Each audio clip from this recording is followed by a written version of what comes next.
My best friend and I woke up inside a late-life romance novel. I became the neglected wife of a distant university professor, she became the pampered young wife of a business tycoon, and, of course they were brothers. Everything was tolerable until their childhood sweetheart came back to the US after her divorce. Suddenly, the professor found my cooking unbearable, my education embarrassing, my presence irrelevant. The tycoon decided my friend was too emotional, too clingy, nothing like the gentle, elegant woman he once loved, so we made a decision. At this age, Emily said, maybe it's time we try living without men. On the night of the professor's 60th birthday, while they were drunk downstairs, we took our passports and disappeared. Months later, a European travel magazine featured two gray-haired Asian women driving a camper van across Iceland. That was us. Chapter 1. The hallway light in the Boston University faculty housing had been broken for weeks. I was carrying groceries up the stairs when I missed a step and fell. By the time someone found me, I had been lying there for hours. At the hospital, with my leg in a cast, Daniel finally called. I thought he'd ask if I was okay. Instead, he said, "When are you coming home? Are you still making dinner tonight?" Before I could respond, a soft female voice came through the phone. "Forget it, Daniel, she's probably out playing cards again." He let out a short, cold laugh. Women with nothing to do are all the same. Then he hung up. From the next room, I heard someone crying. I already knew who it was. Emily. She saw me and burst into tears. "Lily, I'm getting a divorce." Chapter 2. 5 years ago, we entered this story together. She became the wife of billionaire Michael Carter, her days filled with shopping, spas, and vacations. I became Daniel Carter's wife, a professor's quiet, invisible partner, cooking meals and keeping house. We didn't recognize each other until a family gathering. She was still dramatic, still impulsive. I had become worn down. "My husband barely comes home anymore," she sobbed, "and when he does, he lies about working late." I thought, isn't that better? But not for her. She had been loved too much to accept indifference. "I'm divorcing him," she said. I glanced at her walk-in closet, the designer bags, the gold bars locked away. "Can I come with you?" I asked.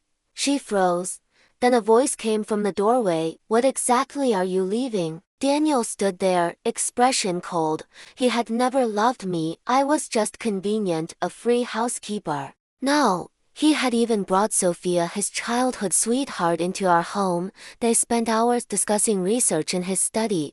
Once, I brought in tea. He didn't even look up. "She's a nuclear physicist," he said. "You wouldn't understand." That was the moment I realized I was already gone. Chapter 3. Emily's plan was simple. "They can't leave the country without their passports," she said, "so we take ours and go." We chose the date carefully, Daniel's 60th birthday. The whole family gathered that night. My son even pulled me aside and said, "You should be grateful. Not many women like you get to marry a professor." I stared at him. Years of sacrifice, paying for his house, supporting his life. And this was what I meant to him. After dinner, they laughed together in the living room.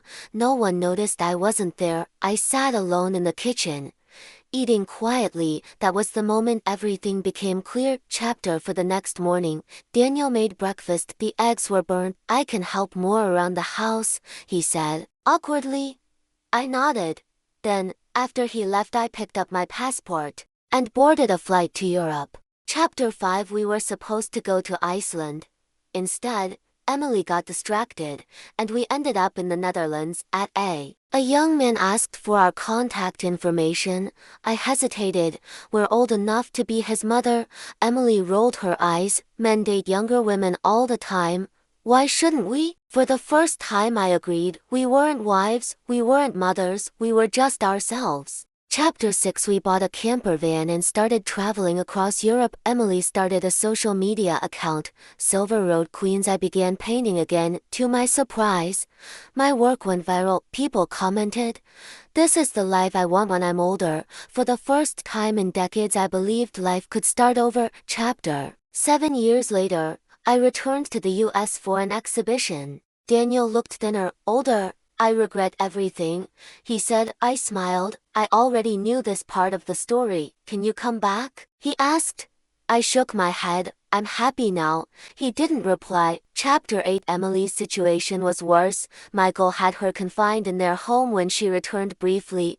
We went together to get her out. She threw the divorce papers in his face. I don't need your money, she said. I need respect. Chapter 9. Ending. We left again, this time Australia, then South America, Alaska. We drank under the northern lights. Emily leaned back and said, I used to think about going back. Now I don't see the point. I nodded. She was right. The second half of life shouldn't belong to anyone else, and